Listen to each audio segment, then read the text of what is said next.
Well, right now I'm playing lots of Russian concertos. Even in the recitals, I have lots of Russian stuff.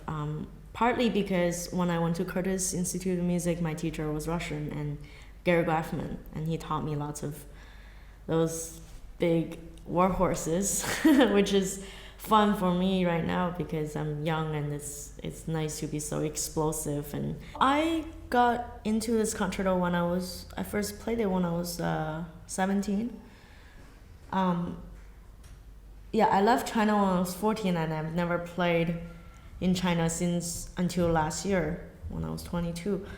And then I was actually a tour with a Chinese orchestra. So, I just thought, this is a piece that everyone plays in conservatories. I wasn't too enthusiastic about it. It's the same thing with Tchaikovsky concerto.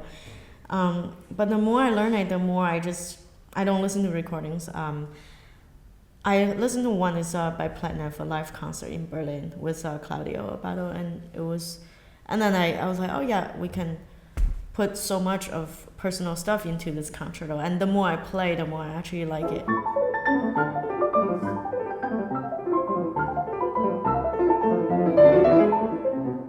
Everyone's interested in this theme, it seems like. But Brahms wrote it for the term as an etude, so I think he didn't think people were going to perform that.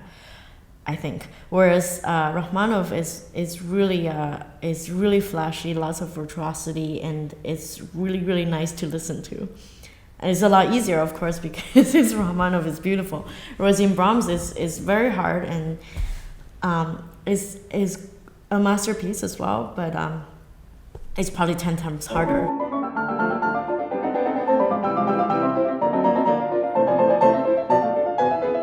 Of course, Rachmaninov is also a concerto, so there's the question of with orchestra.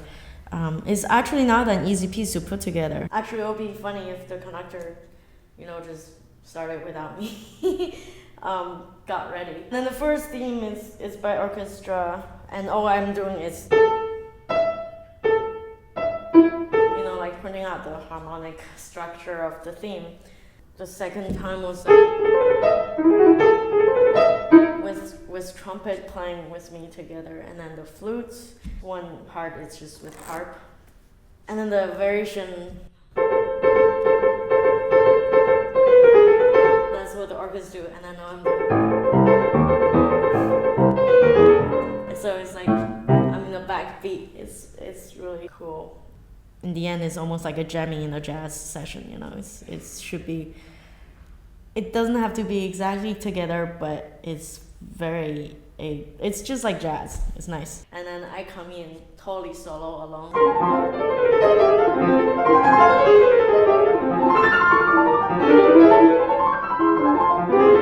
It's like a jazz player just kind of improvising on the. It's really fun.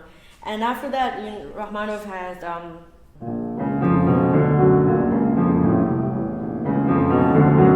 Like the Mussorgsky tomb, it's very dark and there's lots of shadows and stuff. And then it turns to the famous melody.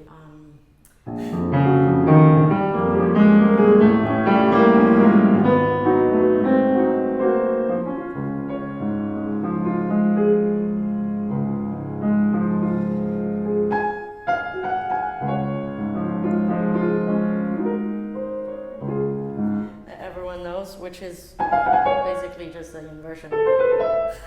I think it's just like the Chopin preludes, which I'm playing this season. Number 14 to this, which is exactly the same key, D flat major. And after the beautiful melody, there's the.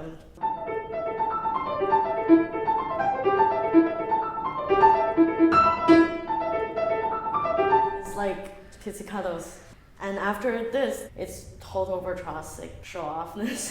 I love this song because there's so much possibility I can do, or rhythmically a conductor. The last version is probably the hardest, which we all fear is this jump. See? Which I totally can't play because I'm standing up right now, but it's not that hard technically in terms of chords or octaves. There's some. Actually, the last version is hard. There's lots of jumps. I think it's just like Mozart. It's so transparent until the end. It's totally very glorious, and people think, oh, this is gonna like all the Rachmaninov, like the number 3, like really loud, but it ends in a very witty way. Well, yeah, there's always humor in my life. I think sometimes I think people just take themselves too seriously, and I just laugh at them. Yeah, I feel like I understand the sarcasms because I'm just used to that. And the grotesqueness, I think it's just so the beginning of century feel, look at the arts during that time, it's all really almost scary. And but both Rachmaninoff and Prokofiev, just those Russians, their music are so powerful. It just either be grotesque or just romantically beautiful. They just totally overwhelmingly